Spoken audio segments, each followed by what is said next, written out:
Another topic that brought up a lot of discussion, Wes, was the winter storms that rolled through in February. They unfolded obviously during the session as it was happening and created a lot of work, additional work for the legislators for this session. A lot of people expected reforms related to that storm to happen potentially quickly. However, as a viewer noted, you can see this question from Kimberly Grazer. She asked, what bills, if any, will be passed to ensure the Texas power grid will be able to function during inclement weather? Is the legislature doing anything to make sure another disastrous power failure won't happen again? Wes, the question should be to you then, what are some of the concrete decisions that have been made related to the storm's response? Well, it's a great question, and obviously something that impacted millions of people during this winter storm. I'll pull up my notes here, and really just to say that lawmakers and members of the energy sector really all did want to make a change after this. I think people saw what happened here at the Capitol. People from here at the Capitol saw what happened throughout the state and made commitments to finding a fix. That said, the different fixes come in different forms. I think people were coming from different perspectives.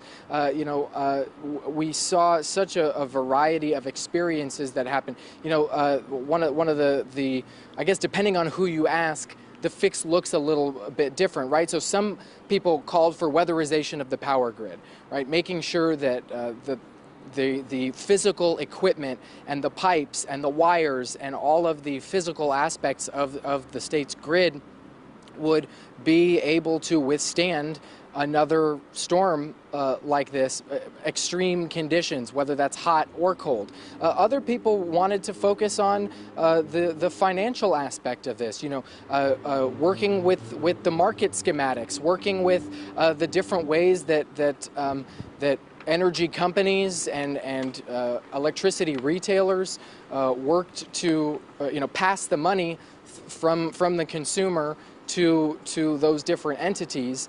We talked a lot about different financial fixes throughout all of this. So the winter storm, of course, with overcharges as well, that were talked a lot about during I guess the aftermath of this storm. So ultimately, right now, guys, we haven't seen the final language as we wind this legislative session down. Lawmakers are still, working on the final pieces of this puzzle to make sure that they get it right for their minds and to satisfy the governor's mandate of making sure that they do address this in some form or another as an emergency item. But I think that while we wait for lawmakers to negotiate that, just keep in mind that there were promises made and they are working to keep their end of the deal. It's just a matter of seeing what the final language will look like. Another quick point I did want to make is that we did see a similar situation with amending the governor's powers during a pandemic, right? Lawmakers ironing out all these details that they to create a streamlined plan for future disasters. But again, they made one thing clear, and is that they want to be involved in the process. They wanted to be involved in this winter storm fix.